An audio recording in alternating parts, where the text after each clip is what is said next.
Hello everyone. तो आज हम लोग क्लास करेंगे कॉमर्स 11th क्लास और 11th क्लास का अकाउंटेंसी कर रहे हैं। उसका आज लेक्चर नंबर 2 है। ऑलरेडी एक लेक्चर अपलोड हो चुका है, तो उसको जा कर के चैनल में देख सकते हैं। और आज उसी के आगे कंटिन्यू होगा, दूसरा क्लास होगा आज अकाउंटेंसी का। ओके, तो हम लोगों ने फर्स्ट लेक्चर में बात किया था कि अकाउंटिंग होता क्या है, उसका meaning, definitions, objectives, qualitative objectives, characteristics, ये सब हम लोगों ने डिस्कस किया था। आज हम लोग बात करने वाले हैं कि बेसिक टर्म्स इन अकाउंटिंग क्या होता है। तो बेसिक टर्म्स इन अकाउंटिंग हम लोग देखेंगे। इसमें पहला है इंटिटी। हालांकि ये भी हम लोग लास्ट क्लास में देख चुके हैं इंटिटी के बारे में। तो इंटिटी क्या होता है? इंटिटी का मतलब होता है कि जब भी किसी बिजनेस ऑर्गेनाइजेशन में जब भी कोई ऑर्गेनाइजेशन होता है, उसी को हम लोग क्या बोलते हैं? इंटिटी बोलते हैं। जैसे Reliance company, Tata, ITC limited, ये सबको क्या बोलते हैं? हर एक बिजनेस को, ऑर्गेनाइजेशन को हम लोग बोलते हैं इंटिटी।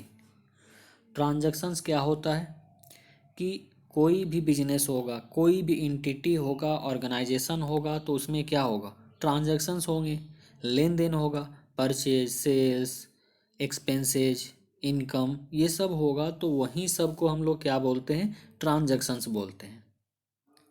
इसके बाद है एसेट्स। ध्यान से सुनिएगा। एसेट्स अक्सर लोग ग्रेजुएशन, आईकॉम, बीकॉम, एमकॉम तक भी पहुंच जाते हैं, लेकिन एसेट्स का डिफिनेशन अगर अच्छे से पूछिए तो वो डिफाइन नहीं कर पाते हैं। तो ऐसा प्रॉब्लम आपके साथ ना हो, इसलिए अच्छे से इसको समझिए। तो एसेट्स का मतलब ये होता है, 3 पॉइंट हम बोलने जा रहे हैं, ध्यान से समझिएगा। 3 पॉइंट ये है कि एसेट्स का मतलब ये होता है कि जब भी कोई भी चीज़ है जिसका कोई प्रॉपर वैल्यू है, मनी है, मनी में उसको हम लोग मेजर कर सकते हैं, और जिसका ऑनरशिप है। हमने क्या बताया कि जिसको हम लोग मेजर कर सकते हैं मनी में, यानी कि उसका कुछ ना कुछ वैल्यू होना चाहिए। जब तक उसका वैल्यू नहीं है तब तक वो एसेट्स नहीं है। और उसका फ्यूचर बेनिफिट भी आपका होना चाहिए। क्या होना चाहिए? फ्यूचर में जब चाहें तब उसको कैश में कन्वर्ट कर लें, या उसको बेच करके, या फिर उसको फ्यूचर में यूज कर सकते हैं, अपने बिजनेस पर्पस से, अपने कमर्शियल पर्पस से यूज कर सकते हैं। तीसरा पॉइंट क्या हुआ? तीसरा पॉइंट होगा कि उसको ऑनरशिप होना चाहिए, मालिकाना हक। ठीक है, ऑनरशिप जब तक नहीं रहेगा तब तक वो एसेट्स नहीं कहलाएगा।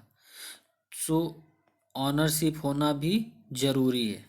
तो 3 पॉइंट मैंने क्या बताया कि उस एसेट्स का वैल्यू होना चाहिए, फ्यूचर इकोनॉमिक बेनिफिट होना चाहिए जिसको फ्यूचर में यूज कर सकते हैं अपने बिजनेस में, या फिर उसको सेल करके उससे पैसा कन्वर्ट कर सकते हैं कैश में।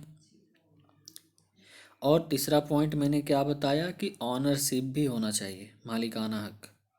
फॉर एग्जांपल, अगर बिल्डिंग है आपके पास, आपके नाम से बिल्डिंग है, तो वो बिल्डिंग आपका एसेट्स कहलाएगा। क्यों? क्योंकि ऑनरशिप हुआ, उसका कोई ना कोई प्रॉपर वैल्यू है, 20 लाख, 25 लाख, जो भी अमाउंट है वो उसका वैल्यू है। और उसको जब चाहें तब फ्यूचर में यूज कर सकते हैं या उसको सेल कर सकते हैं, तो ये बेनिफिट उठा सकते हैं, तो उसी को बोलते हैं एसेट। आई होप समझ में आया होगा। वीडियो को दोबारा प्ले करके आप लोग देख सकते हैं। अब यहाँ पे हम लोग को क्लासिफाई किया हुआ है। थोड़ा सा मोबाइल वर्टिकल में कर लीजिएगा। तो एसेट्स में देखिए यहाँ पर किया हुआ है,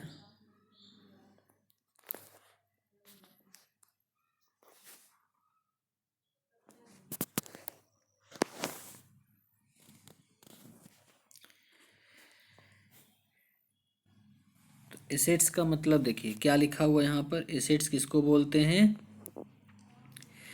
और एसेट्स में 2 टाइप का एसेट होता है, ध्यान दीजिएगा। एसेट्स में भी 2 टाइप का होता है, एक होता है करंट एसेट्स, एक होता है नॉन करंट एसेट्स।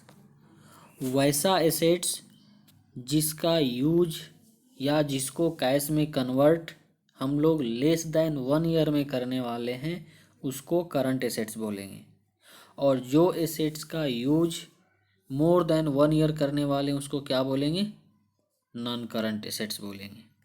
जैसे फॉर एग्जांपल अगर हम बात करें लैंड एंड बिल्डिंग, तो लैंड एंड बिल्डिंग को हम लोग क्या करेंगे, 2 साल 5 साल 10 साल तक यूज कर सकते हैं, यानी मोर देन 1 ईयर यूज करने वाले हैं, तो इसीलिए इसको हम लोग क्या बोलेंगे, नॉन करंट एसेट्स बोलेंगे। बिल्डिंग क्या होगा, नॉन करंट एसेट्स होगा।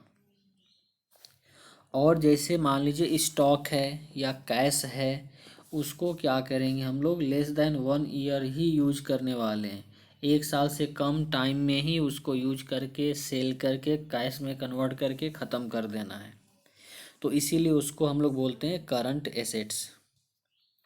आई होप क्लियर समझ में आ रहा होगा। सिंपल एक वर्ड याद रखना है, क्या, year. Less than 1 year current assets, more than 1 year non current assets.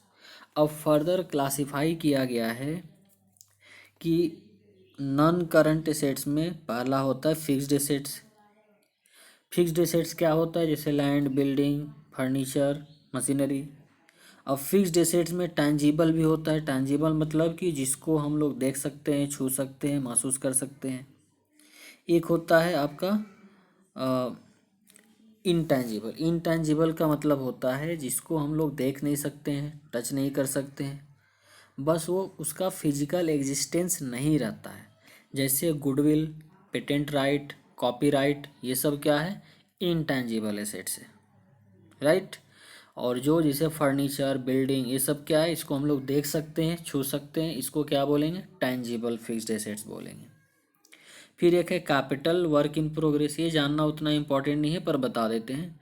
Capital work in progress का मतलब होता है, जैसे फॉर एग्जांपल अगर बिल्डिंग है, बिल्डिंग का कंस्ट्रक्शन का काम अभी चल रहा, बन के रेडी नहीं हुआ है, रहने लायक अभी हुआ नहीं है, लेकिन वो है क्या, बिल्डिंग का ही शेप तो है, बिल्डिंग का ही ना शेप है वो, तो इसीलिए बिल्डिंग का ही रूप है, इसीलिए उसको बोलेंगे कैपिटल वर्क इन प्रोग्रेस, कि अभी वो फिक्स्ड एसेट्स या बिल्डिंग बन रहा है, बन के रेडी होगा।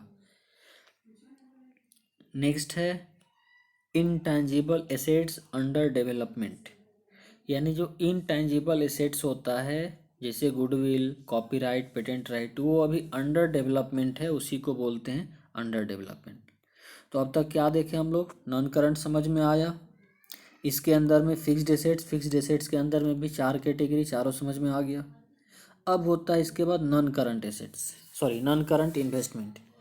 नॉन करंट एसेट्स के अंदर में ही आता है, नॉन करंट एसेट्स के अंदर में आता है नॉन करंट इन्वेस्टमेंट। ये क्या होता है, जब आप कहीं पर भी अमाउंट पैसा इन्वेस्ट कर देते हैं, चाहे बैंक में या किसी कंपनी का शेयर्स या डिवेंचर्स में, मोर देन 1 ईयर के लिए, तो उसी को क्या बोलते हैं, नॉन करंट इन्वेस्टमेंट बोलते हैं। फिर है डेफर्ड टैक्स नेट। ये डेफर्ड टैक्स नेट क्या होता है, इसका मतलब होता है कि जो आप टैक्स पेमेंट करने वाले हैं गवर्नमेंट को, वो एडवांस पेमेंट कर चुके हैं। फॉर एग्जांपल 1 लाख का टैक्स आपका बन रहा है, लेकिन आप ऑलरेडी पेमेंट कर चुके हैं 1,50,000, तो 50,000 आपने एडवांस पे कर रखा है, उसी को बोलेंगे डेफर्ड टैक्स एसेट्स नेट। इसके बाद क्या है,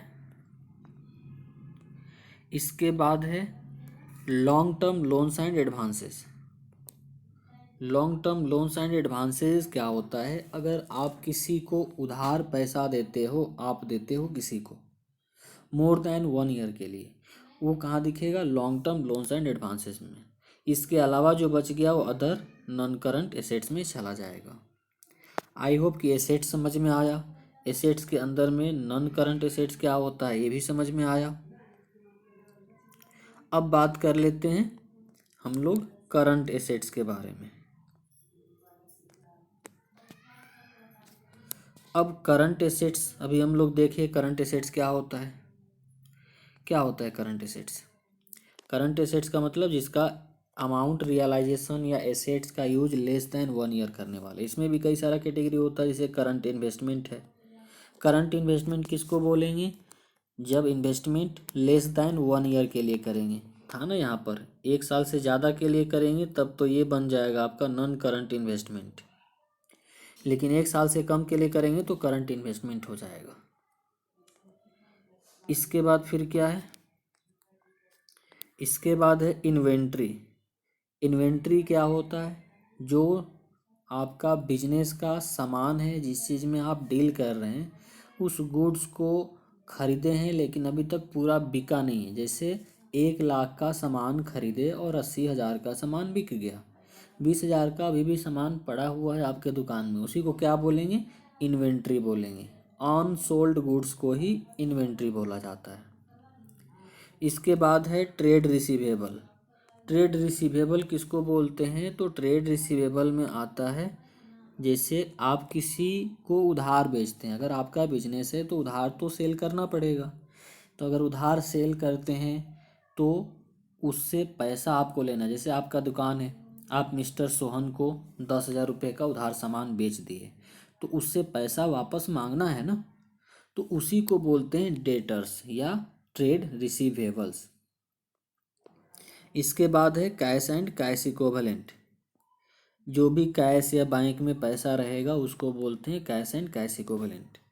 इसके बाद है short term loans and advances.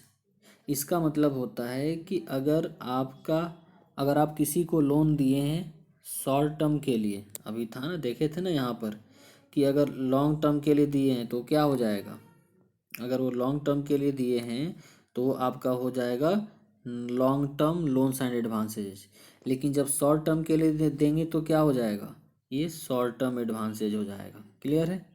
इसके अलावा जो बच गया वो अदर करंट एसेट्स में चला जाएगा। आई होप कि एसेट्स के बारे में पूरा समझ में आ गया क्या होता है। अब आगे बात कर लेते हैं हम लोग लायबिलिटीज़ के बारे में। तो सिंपल एक लाइन में अगर बात करें